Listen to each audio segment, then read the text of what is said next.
আমরা আপনাদেরকে জামাত ইসলামীর পক্ষ থেকে খুব বেশি ওয়াদা করতে চাই না, যে ওয়াদাগুলো আমরা রাখতে পারবো না এমন কোনো ওয়াদা আমরা করব না।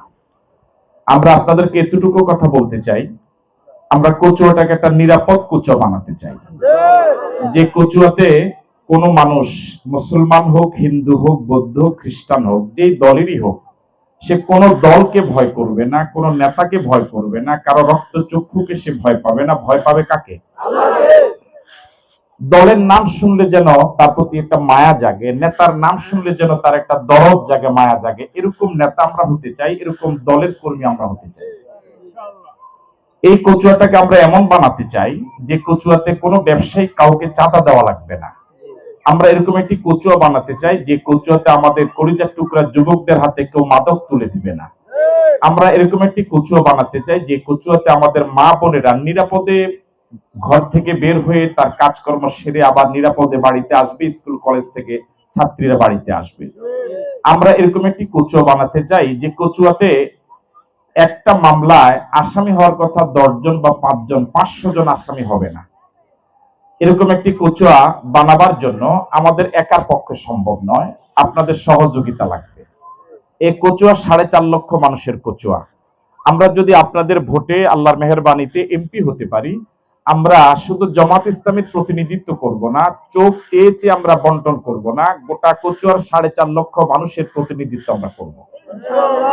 এই জন্য আপনাদের সহযোগিতার জন্য আমরা এসেছি আপনাদের কাছে, আপনাদের সাথে হাত মিলিয়েছি, অনেকের সাথে বুক মিলিয়েছি। শুধু একটা ভোট আমরা আপনাদের কাছে চাই। আপনাদের এই ভোটটা পেলে আমরা কচুয়াটাকে যেরকম কচুয়া আপনারা চান, আপনারা যেরকম কল্পনা করেন, এরকম একটা কচুয়া যদি হতো, তাহলে এরকম একটি কচুয়া বানাবার জন্য আমরা চেষ্টা করবো ইনশাআল্লাহ। আমরা কি আপনাদের কাছ থেকে একটা সমর্থন পেতে পারি? আমরা তো বিগত দিনে আপনাদের কাছে এভাবে আর ভোটের জন্য আসি নাই, এবারে আসলাম ব্যাপক হারে। অন্তত একটা বার পরীক্ষামূলক আমাদেরকে ভোট দেন, একটা বার পরীক্ষা করেন। বিগত দিনে 54 বছর তো অনেককে পরীক্ষা করেছেন, যাদেরকে বিগত দিনে পরীক্ষা করেছেন তাদেরকে তার নতুন করে পরীক্ষা করার দরকার নাই। যাকে এক পর্যন্ত পরীক্ষা করেনি নাই তাকে না পরীক্ষা করা দরকার। সুতরাং আমাদেরকে যেতে পর্যন্ত পরীক্ষা করার সুযোগই আপনারা পান নাই, একটা বার অন্তত পরীক্ষা করেন। আমরা আশা করছি আপনাদের সহযোগিতা পেলে আল্লাহর মেহেরবানিতে আমরা কচুয়াটাকে সব দলের মানুষের জন্য, সব ধর্মের মানুষের জন্য একটা নিরাপদ কচুয়া বানাতে পারবো ইনশাআল্লাহ। আজকে আমাদের দেশের আসলে টাকার অভাব নাই, আমাদের দেশে দুর্ভিক্ষ নাই, সম্পদের দুর্ভিক্ষ নাই, দুর্ভিক্ষ হলো চরিত্রের।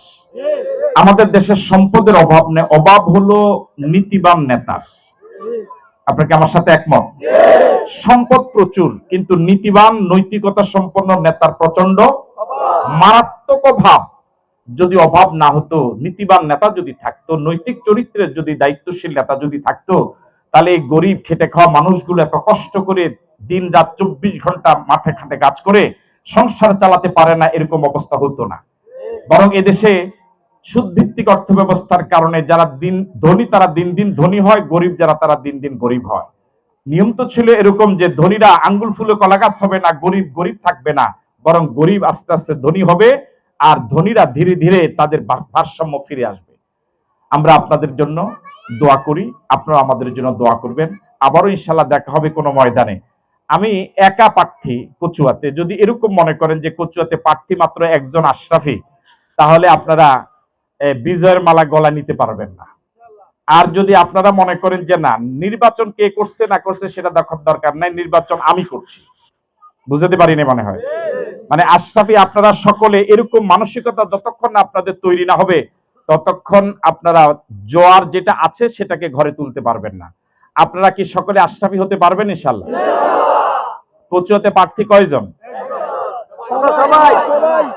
কচুয়াতে প্রার্থী কয়জন? এখানে যারা আছেন সবাই কি কচুয়াতে প্রার্থী? কোন দলের প্রার্থী? ওই যুবক কোন দলের প্রার্থী? কোন মার্কার প্রার্থী? তাহলে আপনাদের নাম এখন থেকে আশরাফি ভাই। কি ভাই? আশরাফি ভাই হিসেবে এখান থেকে যে ঘরে ঘরে প্রত্যেকের কাছে দাঁড়িপাল্লার পক্ষে ভোট চাওয়া লাগবে, ঠিক আছে কথা? যারা আজকে আসে নাই তাদেরকে আমার পক্ষ থেকে সালাম বলবেন, ধন্যবাদ জানাবেন, মা বোনদেরকেও ধন্যবাদ জানাবেন। আর কারোর সাথেই বিতর্কে জড়াবেন না, কারোর সাথে রাগারাগি করবেন না।